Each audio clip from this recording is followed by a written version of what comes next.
Hello friend. जैसा कि आप लोग को पता होगा कि हम लोग क्लास 12 का नेक्स्ट वीडियो लेकर आ गए हैं। देखिए, नेक्स्ट वीडियो में आज का टॉपिक है आणविक ठोस। आणविक ठोस क्या होती है? देखिए, आप लोग को मैं कई सारा वीडियो अपलोड करवा दिया हूँ यूट्यूब चैनल पर। आप लोग जाके क्या कर सकते हो, आप लोग जाके देख सकते हो। आज का टॉपिक है क्लास 12 केमिस्ट्री बुक का। आज का टॉपिक है आणविक ठोस। आणविक ठोस व्हाट इज आणविक ठोस। अब बताइए, आणविक ठोस क्या होता है? देखिए, सिंपल तौर तरीका से अगर हम लोग देखें तो आणविक ठोस को एक अलग ही तरीके से हम लोग क्या कर सकते हैं, इसको देख सकते हैं। जैसे आणविक ठोस एक ठोस है जो अलग अलग अणुओं से मिलकर बना होता है। आणविक ठोस एक ऐसा ठोस है जो कि अलग अलग क्या होता है, अलग अलग अणुओं से मिलकर बना होता है। अलग अलग अणुओं से मिलकर बना होता है, मतलब जैसे पेन है, नॉर्मल चीज़ है। इसी तरीके से क्या होता है, इसी तरीके से ये आपस में मिलकर बने होते हैं। सिंपल तरीका है। अब जैसे में हम कौन कौन से अणु इसमें मिलकर बने होते हैं, कौन कौन से अणु इसमें मिलकर बने होते हैं। जैसे आपका सल्फर हो गया, फास्फोरस हो गया, फास्फोरस से भी मिलकर बना होता है। फिर उसके बाद मेथेन हो गया,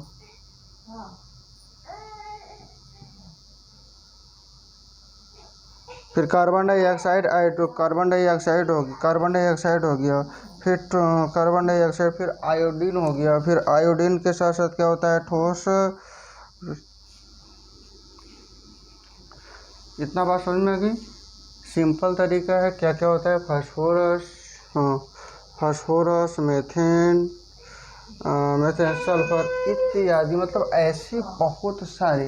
ऐसे बहुत सारे कणों से क्या होता है, ये मिलकर विभिन्न उपस्थितियों में क्या करते हैं, प्रेजेंट रहते हैं। जिसे हम लोग क्या बोलते हैं, आणविक ठोस बोल सकते हैं। और इसमें ठोस की मात्रा एक अत्यधिक से बहुत ज़्यादा क्या होती है, क्लियरिटी बहुत ज़्यादा क्या होता है, डिफाइन बहुत ज़्यादा ही कतार में क्या होती है, इसमें बनी होती है। जिसके वजह से इसको मुख्यतः हम लोग तीन भागों में क्या कर सकते हैं, बांट सकते हैं। किसको?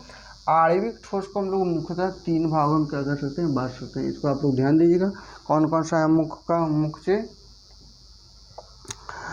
जैसे में सबसे पहले में है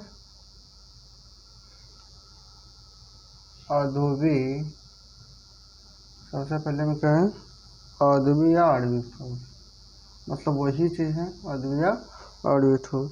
दूसरे में क्या है, ध्रुवीय ठोस। दूसरे में क्या है, ध्रुवीय ठोस।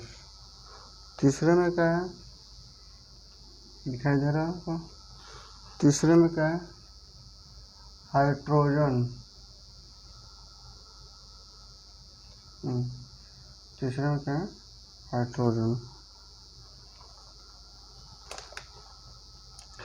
अब आप लोग बता सकते हो कि इसको जो हम लोग मुख्य तीन भागों में बांटे हैं, इसमें क्या क्या चीज़ होती है। देखिए, सिंपल चीज़ है कि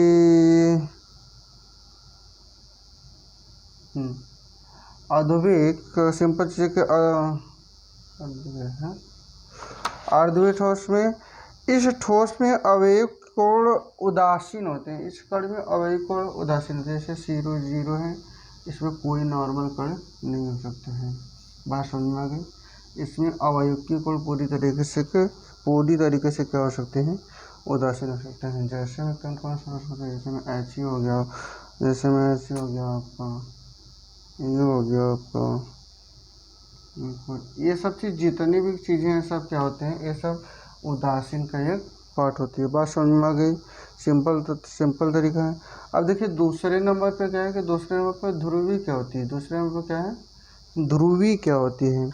इन ठोसों में अवयवी कण ध्रुवी अवयवी कण होते हैं। इन कणों में अवयवी कण ध्रुवी अवयवी कण होते हैं, जिसके वजह से अवयवी कण का क्या होता है, पूरी तरीके से विस्तार होता है।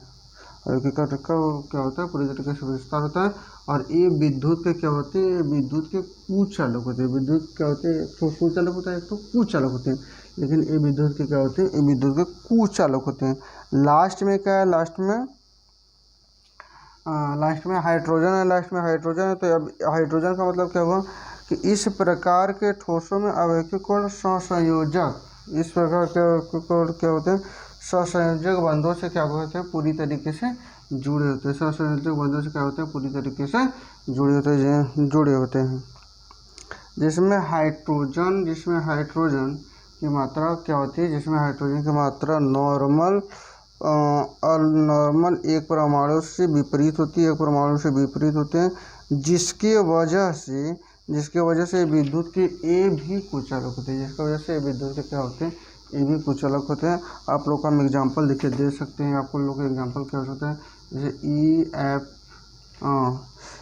एफ हो गया, आपका पानी हो सकता है, H2 हो सकता है, आपका N43, ये सब क्या होते हैं, ये सब हाइड्रोजन के कुचालक होते हैं। बात समझ में आ गई, आप लोगों को समझ में आया होगा, बहुत अच्छी बात है।